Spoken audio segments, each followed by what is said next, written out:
સરળ અને એમ તો સાંઈ બાબાએ તો એમ કીધું કે બાળપણથી લઈને જુવાની સુધી અને જુવાનીથી લઈને વયોવૃદ્ધ સુધી જો નામ સ્મરણ કરવામાં આવે તો આપણો બધાનો જન્મારો સફળ થઈ જાય અને જે માણસો હરિનું સ્મરણ કરે એના જીવનમાં કોઈ પણ દિવસ વિટંબણાઓ આવતી નથી એવું આનું ફળ છે. એટલા માટે જ્યારે નામ સ્મરણ ચાલતું હોય ત્યારે બધાએ શ્રદ્ધાથી વાંચતા નહીં આવે તો કંઈ પણ સાંભળી પણ લેવાનું આનું ઉત્તમ ફળ છે. તો બધા જ ભક્તો પોથી બધા લઈ લેજો અને જેમના પર નહીં હોય અને એવું કહેવાય કે આ એટલી અનમોલ શ્રદ્ધાથી આ વિષ્ણુ સહસ્ત્રના પાઠ કરીએ એટલે જ્યારે પાઠો ચાલે ત્યારે પોતાનું આંતરિક મન નામ સ્મરણમાં રહે તો અતિ ઉત્તમ. તો ભાવ અને શ્રદ્ધાથી બધા પોતાનો પાઠ કરવો. બે વડીલો મને ખુશી ગોઠવતી સાહેબ બોલો ગણપતિ ગજાનન બોલો લક્ષ્મીનારાયણ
વાસુદેવાય. ઓમ નમો ભગવતે વાસુદેવાય. ઓમ નમો ભગવતે વાસુદેવાય.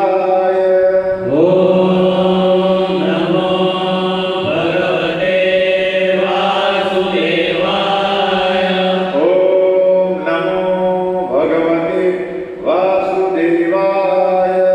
ઓમ નમો ભગવતે વાસુદેવાય. ઓમ નમો ભગવતે વાસુદેવાય. ઓમ નમો ભગવતે વાસુદેવાય. ઓમ નમઃ શિવાય. ઓમ નમઃ શિવાય. ઓમ નમઃ શિવાય. ઓમ નમઃ શિવાય. ઓમ નમઃ શિવાય. ઓમ નમઃ શિવાય. ઓમ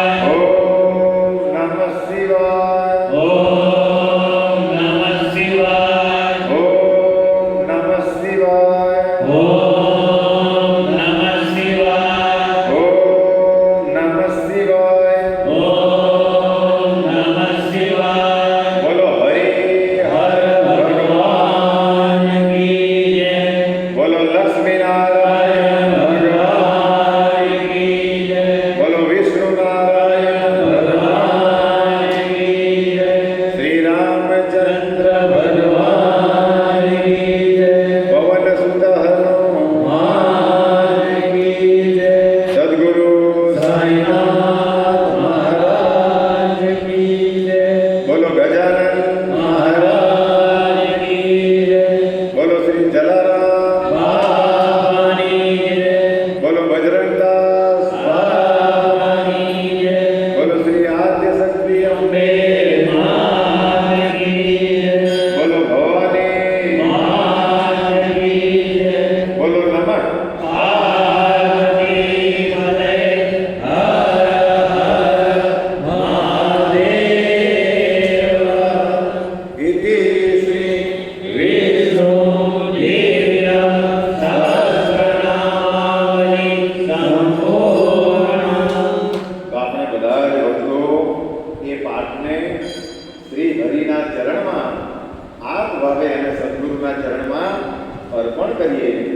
ભગવાનને પ્રાર્થના કરીએ કે હે પરમાત્મા, તમારી અગાધ કૃપા અમારા ભક્તો પર કે અમે હરરોજ વારંવાર વિષ્ણુ સહસ્ત્રના પાઠ કરનારા છે, જે આ જીવનનું પરમ મંગલ કરનારા છે.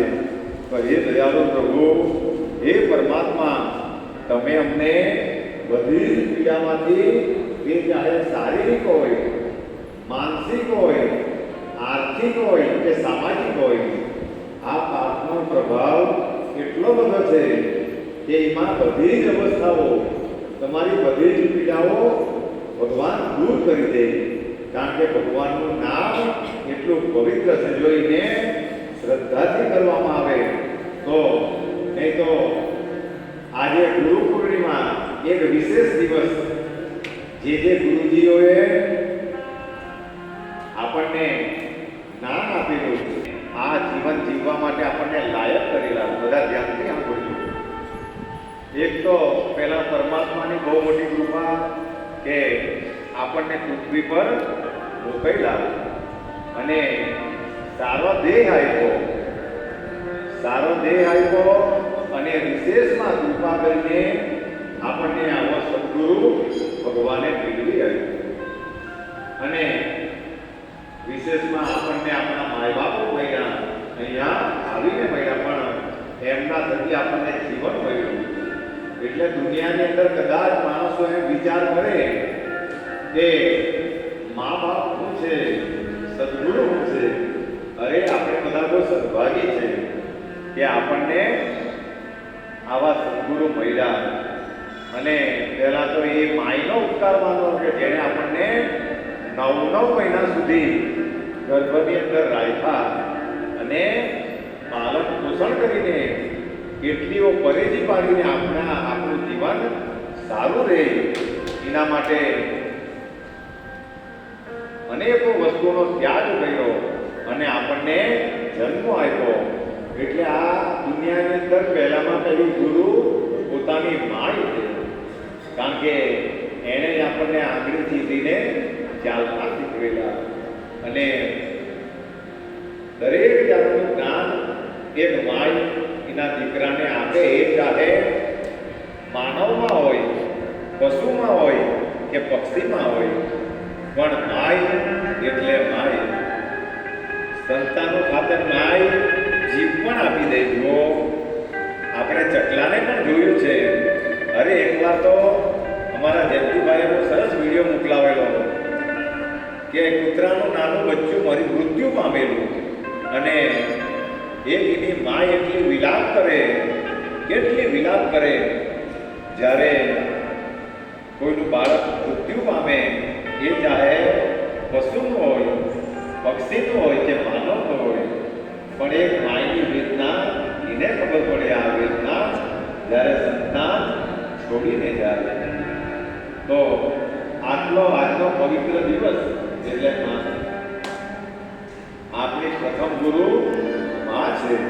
તો એમના ચરણોમાં પણ મનથી વંદન કરી લે. અને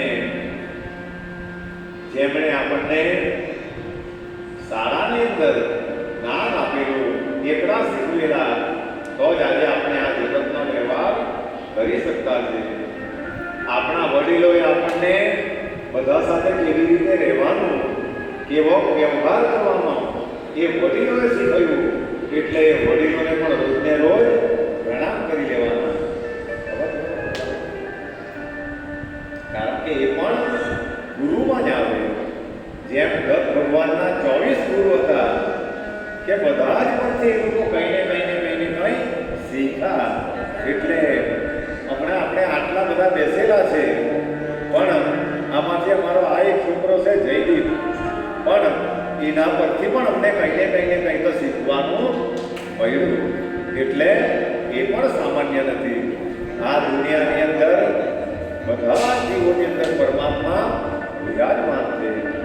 અને એ કરતા પણ એવું કહેવાય કે જે આ લગ્ન થાય અને વક્તાળીઓ પડે તો એ પણ એક ગુરુમાં જ આવે. કારણ કે એમને વચ્ચે પડીને પણ આપણા સંસારને જીવતા એક માણસની કદરો જ્યારે માણસ કરે તો ત્યારે એનું પરમ કલ્યાણ થાય. તો એવા ગુરુઓને પણ પ્રણામ. અને જેમણે આપણને બધી જ વસ્તુઓનું જ્ઞાન આપે અને જન્મોજન્મનું કલ્યાણ કરે, એવા પહેલા ગુરુ મળે. અને ગુરુ મળે પછીથી આપણને સદગુરુ મળે. અને આપણા બધાના પુણ્યો કે આપણને સાંઈ બાબા જેવા સદગુરુ મળ્યા તો આપણો અનુભવ આજે 1000ની પડે આટલા વર્ષોથી, પણ દરેક માણસોને દિલથી અહેસાસ કરાવો. તમને ખબર પડ્યા કરે કે અમારી સાથે કોઈ છે. આ બધી દિવ્ય અને અનમોલ વસ્તુ. અને એ પણ એટલો દયાળુ કે એક જીવની, એક બાળકની જ્યારે સંભાળ લે તો આને પણ માની ઉપમા અપાય. આટલી બધી કાળજી કોણ રાખે? અને આવો સદગુરુ જો આપણને નહીં મળેલો હતે તો આજે આપણે કઈ અવસ્થામાં હતે? આજે આપણે કઈ અવસ્થામાં હતે? અને વિશેષ કૃપા તો એમણે એ કરી કે સદગુરુએ આપણને ઓળખી કાઢ્યા છે.